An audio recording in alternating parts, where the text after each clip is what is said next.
வணக்கம் நண்பர்களே. இது தமிழ் நண்பன் ஷார்ட்கட் சேனல். இப்போ நான் பார்க்க போகிறது ஜிடிஎஸ் போஸ்டிங் சம்மந்தமான தகவல் தான்.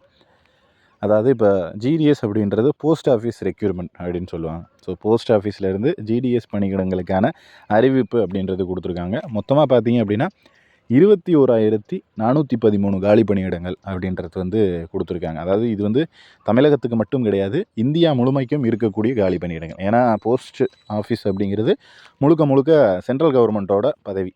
ஸோ சென்ட்ரல் கவர்மெண்ட்டோட போஸ்டிங் அப்படின்றதுனால அவங்க வந்து இந்தியா முழுமைக்கும் தான் கொடுப்பாங்க. ஸோ இதில் வந்து பார்த்தீங்க அப்படின்னா ஜிடிஎஸ்க்கு வருடம் அப்ளை பண்ண நபர்கள் அப்படின்றது இருப்பீங்க. ஸோ ஒரு நல்ல மார்க் எடுத்துகிட்டே அப்ளை பண்ணியிருப்பீங்க.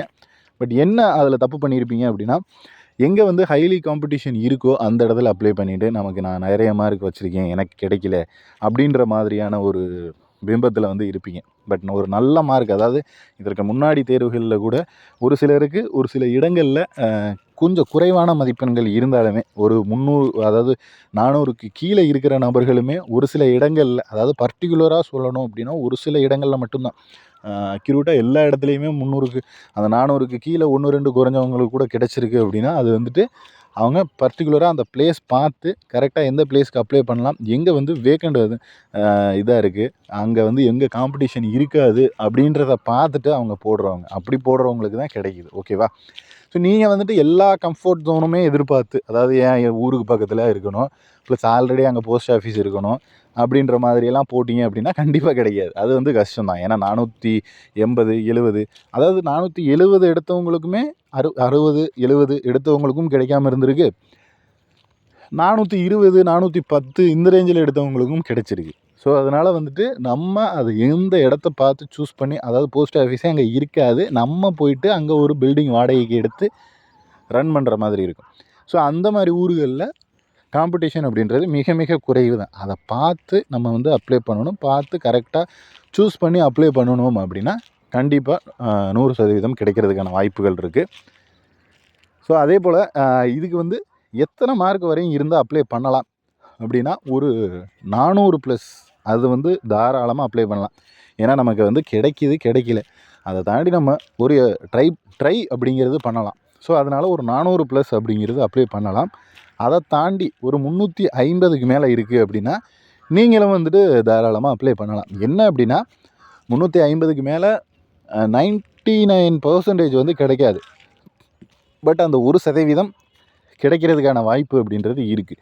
ஏன்னா மேபி உங்களோட லக்கு, அங்கே யாரும் அப்ளை பண்ணலை, சரி இது போட்டு நமக்கு அது கிடைக்கிறது இல்லை, இந்த ஏரியாவில் போய் நம்மளால் வேலை செய்ய முடியாது, இங்கே நம்ம போட வேணாம் அப்படின்ற ஒரு காரணத்தினால இருப்பாங்க. அல்லது போட்டவங்க, ஏன்னா இப்போ ஜிடிஎஸ் பொறுத்தளவுக்கு பார்த்தீங்க அப்படின்னா 7 லிஸ்ட்டு, 8 லிஸ்ட்டு, 10 செலெக்ஷன் லிஸ்ட்டு கூட வரும். தொடர்ச்சியாக கண்டினியூவாக வந்துக்கிட்டே இருக்கும். ஏன்னா இப்போ ஃபஸ்ட் லிஸ்ட்டில் கொடுத்தவங்க எல்லோரும் போய் ஜாயின் பண்ணிட்டானா பிரச்சனையே இல்லை, அது ஒரே லிஸ்ட்டோடு முடிஞ்சிடும். பட் யாரும் போக மாட்டாங்க, அப்ளை பண்ணுவாங்க. அதாவது இப்போ 10th படிக்கிற பசங்கள்லாம் பார்த்தீங்கன்னா 480, 90 வாங்கிட்டு 18 வயசு ஆயிடுச்சுன்னா சும்மா காலேஜ் படிக்கிறப்பவே அப்ளை பண்ணுறது, அது என்னன்னே தெரியாமல் அப்ளை பண்ணிவிட்டு அதுக்கப்புறம் போகாமல் இருக்கிறது. இல்லை வேறு எக்ஸாம், வேறு ஏதாவது, அவங்க வந்து இப்போ ஜிடிஎஸ்க்கு போகணுன்ற அவசியம் இல்லை, நல்லா வேறு ப்ரைவேட் ஸ்கூலில் படிச்சுட்டு நல்லா இது பண்ணிவிட்டு அவங்க வேறு ஏதாவது எக்ஸாமுக்கு ரொம்ப ஹை மார்க் வாங்கிட்டு வேறு எக்ஸாமுக்கும் ட்ரை பண்ணிக்கிட்டு இருப்பாங்க, இல்லை வேறு ஏதாவது அவங்க ப்ரொஃபஷன் பார்த்துக்கிட்டு இருப்பாங்க. ஸோ அதனால் அந்த மாதிரி நபர்களும் போக மாட்டாங்க. அதனால தான் அவங்க வந்து ஒரு 8 லிஸ்ட்டு, 10 லிஸ்ட்டு அப்படிங்கிற மாதிரி கொடுத்துக்கிட்டு ரொம்ப லென்த்தாக அது செலெக்ஷன் லிஸ்ட்டே பார்த்தீங்க அப்படின்னா வருஷம் ஒரே லிஸ்ட்டில் முடிஞ்சதே கிடையாது. 6 லிஸ்ட்டு வரையும் வரும். இப்போ கடந்த வருடம் கூட 6 லிஸ்ட்டு வந்து கொடுத்துருந்தாங்க. ஸோ 6 செலெக்ஷன் லிஸ்ட்டுக்கு அப்புறம் தான் அவங்களால அதை வந்து ஃபைனல் பண்ணவே முடிஞ்சுது. ஸோ மேபி உங்களுடைய லக்கு, நீங்கள் ஒரு 350 மார்க் எடுத்து நான் வந்து அப்ளை பண்ணி ஒரு 360, 70 எடுத்திருக்கேன், நான் அப்ளை பண்ணுறேன் அப்படின்னு இருந்து ஒரு வேளை உங்கள் லக்கில் ஒரு 10 பேரோ 5 பேரோ அந்த இடத்துல போட்டி போட்டு அந்த 5 பேருமே செலக்ட் ஆகிட்டு அவங்க போகாமல் கடைசி மார்க்காக உங்களுக்கு வந்து வர்றதுக்கான சான்ஸ் அப்படின்றது அதான் 100%, 100% இருக்குது. அந்த 1% எதுக்கு வேஸ்ட்டு பண்ணணுமே? ஸோ ஜஸ்ட்டு அப்ளை பண்ணுவோம், மேபி கிடச்சா ஓகே போகலாம். ஏன்னா இதில் வந்து நீங்கள் எந்த ப்ரொசீஜரும், அதாவது ஒரு எக்ஸாமுக்கு எழுதணும், அங்கே போய் அதை அட்டன் பண்ணணும், இங்கே போய் இன்டர்வியூ அட்டன் பண்ணணும், அந்த மாதிரி எந்த வேலையும் கிடையாது.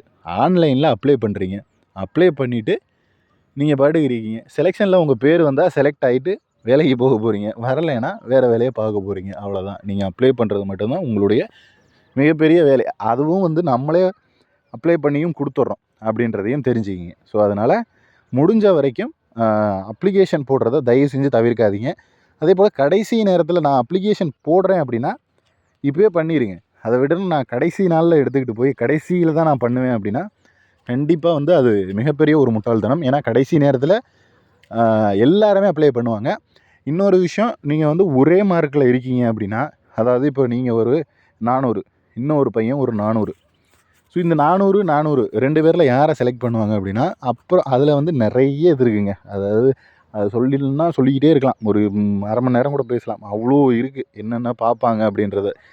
ஃபைனலாக பார்த்தீங்க அப்படின்னா இதில் ஒரு விஷயம், நீங்கள் எப்போ அப்ளை பண்ணுனீங்க அப்படின்றதையும் பார்ப்பாங்க. அதாவது ஏஜ் பார்ப்பாங்க, எப்போ நீங்கள் அப்ளை பண்ணிடுறீங்க அப்படின்றதும் பார்ப்பாங்க. இது one of the procedure. So நீங்கள் எப்போ அப்ளை பண்ணியிருக்கீங்க, அவர் மொதல் நாள் அப்ளை பண்ணியிருக்காரா, நீங்கள் மொதல் நாள் அப்ளை பண்ணியிருக்கீங்களா அப்படின்றதையும் செக் பண்ணுவாங்க.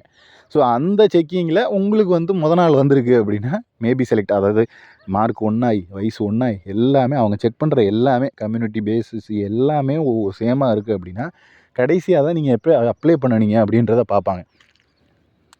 ஸோ இந்த மாதிரியான விஷயங்கள் டிஎன்பிஎஸ்சியில் கூட நடந்திருக்கு, மற்ற எக்ஸாம்லேயும் நடந்திருக்கு. ஸோ இது வந்து மொதல் நாள் அப்ளை பண்ணவங்களுக்கு கிடச்சிருக்கும், அதே மார்க்கு அதே கம்யூனிட்டி அதே இதில் கடைசியாக அப்ளை பண்ணவங்களுக்கு கிடைக்காமையும் போயிடுது. ஸோ அதனால் இதை வந்து பார்ப்பாங்க. ஏன்னா எல்லாருமே வந்து இதுக்கு கண்டிப்பாக அப்ளை பண்ணுவாங்க. மேக்ஸிமம் மெம்பர்ஸ் ஒரே மார்க்கில் இருக்கிறதுக்கான வாய்ப்பு தான் நிறைய இருக்குது. ஏன்னா இதில் வந்து அப்படி தான் நடக்கும். அதனால் முடிஞ்ச வரைக்கும் ஃபஸ்ட்டில் அப்ளை பண்ணுங்கள். அப்ளை பண்ணுறத கடைசியில் வச்சுக்கிட்டு நான் சொல்கிறது எல்லாமே நடக்கும்னு இல்லை. மேபி உங்கள் லக்கில் கரெக்டாக எல்லோரும் ஒரே மார்க்கில் வாங்கிட்டு ஒரே மார்க்கில் நின்றுட்டிங்கன்னு வச்சுக்கிங்க, அதில் வந்துட்டு ஏஜ் பார்ப்பாங்க. ஏஜ் சீனியர் யாருன்னு, ஏஜ்லேயும் கரெக்டாக டேட் ஆஃப் பர்த்தும் ஒன்றாயி ஒரே நாளில் ஒரு நாள் முன்னாடியே இல்லை பின்னாடியே இப்படி பிறந்தாலுமே அது சேஞ்ச் ஆகுங்க, அதுலேயும் டவுட் இல்லை. பட் கரெக்டாக டேட் ஆஃப் பர்த்தும் சேம் ஆகிடுச்சு அப்படின்னா தான் இந்த அப்ளை பண்ணுறதுக்கு வருவாங்க. பட் என்ன, அதாவது அப்ளிகேஷன் முன்னாடி பார்ப்பாங்களா, டேட் ஆஃப் பர்த் பார்ப்பாங்களாங்கிறது டவுட்டு. பட் இது ரெண்டுத்தையுமே பார்ப்பாங்க அப்படின்றது கன்ஃபார்ம். ஸோ அதனால் எதை முன்னாடி பார்க்குறாங்க பின்னாடி பார்க்குறாங்கிறது தெரியாது. ஸோ மேபி வந்துட்டு இதை பார்ப்பாங்க அப்படின்றதுனால முடிஞ்ச வரைக்கும் கொஞ்சம் முன்னாடியே, அதாவது உங்களுடைய நல்லதுக்காக கடைசி நேரத்தில் அப்ளை பண்ணிங்க அப்படின்னா அப்ளிகேஷன் சப்மிட் ஆகாது, பேமெண்ட் பண்ணுறது ப்ராசஸ் கொஞ்சம் கஷ்டமாகும், டிலே ஆகும். இந்த மாதிரி நிறைய இஷ்யூ இருக்குது. ஸோ அதனால் முன்னாடியே அப்ளை பண்ணுறதுனால எந்த தவறும் கிடையாது. முன்னாடியே அப்ளை பண்ணுறதுக்கான பெனிஃபிட்ஸையும் நான் சொல்லிட்டேன். ஸோ அதனால் முடிஞ்ச வரைக்கும் எவ்வளோ சீக்கிரம் அப்ளை பண்ண முடியுமோ அவ்வளோ சீக்கிரம் அப்ளை பண்ணுங்கள். இந்த தேர்வுக்கு நம்ம அப்ளிகேஷன் அப்படின்றது போட்டுக்கிட்டு தான் இருக்கோம். எந்த ஊரில் எந்த இடத்துல இன்டீரியர் பிளேஸ் இருக்குது, உங்களுடைய மார்க்குக்கு தகுந்த மாதிரி உங்களுக்கு வந்து அப்ளை பண்ணி கொடுக்குறோம். ஸோ அதனால் மேக்ஸிமம் கிடைக்கிறதுக்கான வாய்ப்பு சாத்தியக்கூறுகள் அதிகமாக தான் இருக்குது நம்ம அப்ளை பண்ணுற இடத்த பொறுத்தளவுக்கு.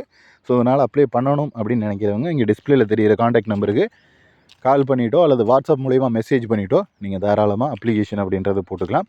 உங்களுடைய விருப்பமான டிஸ்ட்ரிக்ட் அப்படின்றது வந்து என்னன்றதை சொல்லணும். மற்றபடி டீட்டெயில்ஸ் எல்லாமே நாங்கள் அனுப்புவோம். நாங்கள் அனுப்புகிற டீட்டெயில்ஸ் எல்லாத்தையுமே ஃபுல்லப் பண்ணி நீங்கள் அனுப்புனீங்க அப்படின்னா நம்ம அந்த டீட்டெயில்ஸ் வச்சு தான் அப்ளிகேஷன் அப்படின்றது போடுவோம். ஓகேவா? இல்லை வேறு ஏதேனும் சந்தேகம் இருந்தால் கமெண்ட் பண்ணுங்கள். நெக்ஸ்ட் எடுத்து வீடியோவில் பார்க்கலாம். தேங்க்யூ.